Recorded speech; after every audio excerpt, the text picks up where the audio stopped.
ઠાસરા તાલુકાના ખીજલપુર ગામે ખ્રિસ્તી ફળિયામાં રહેતા કમુબેન દાઉદભાઈ ખ્રિસ્તીનું તારીખ 2/8/2026ના રોજ મરણ થતાં તેઓની દફન વિધિ માટે ખ્રિસ્તી કબ્રસ્તાન લઈ જવાના જાહેર માર્ગ પર છેલ્લા 3-4 દિવસથી વરસી રહેલા ધોધમાર વરસાદને કારણે સીડી નદીના પાણી જાહેર માર્ગ પર ફરી વળ્યા। આ મરણ જનારની દફન વિધિ માટે કબ્રસ્તાન લઈ જવા માટે ખૂબ જ પાણી રોડ ઉપર ભરાઈ ગયેલા હોય।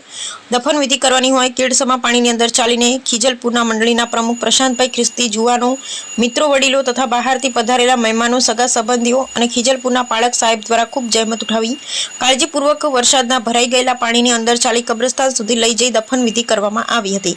મંડળીના ખ્રિસ્તી ભાઈઓશ્રીને ચોમાસા દરમિયાન કોઈનું મરણ થાય તો તેવા પ્રસંગે કબ્રસ્તાન લઈ જવામાં પડતી તકલીફો, મુશ્કેલીઓ સરકારશ્રી દ્વારા દૂર કરવામાં આવે અને જાહેર માર્ગો પર ભરાઈ રહેતા પાણીનો નિકાલ કરવામાં આવે તેવી માંગણી છે। ધારાસભ્ય સાહેબશ્રી દ્વારા સરકારમાં રજૂઆત કરી ખીજલપુર ખ્રિસ્તી ફળિયાથી કબ્રસ્તાન સુધીના જાહેર માર્ગ ઉપર ભરાતા પાણીનો કાયમી નિકાલ કરવામાં આવે તેવી માંગણી છે।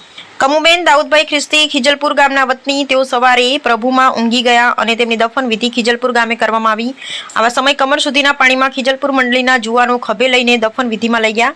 આવા દુઃખિત સમય કુટુંબની પડખે રહીને એકતા, પ્રેમ અને લાગણીનું પ્રતીક બતાવી ને સમય પર દફન વિધિ કરાવી શક્યા તે માટે ઈશ્વર પિતા ના પ્રેમમાં મંડળીના જુવાન બાળકોને ધન્યવાદ સાથે આભાર વ્યક્ત કરું છું। મંડળીના પ્રમુખ શ્રી પ્રશાંતભાઈ, પ્રવીણભાઈ ખ્રિસ્તી, તેમની આગેવાનીમાં હાલ મંડળી ખૂબ જ આગળ વધી રહી છે, ત્યારે હરેક જુવાનોનું હૃદયથી આભાર માન્યો હતો।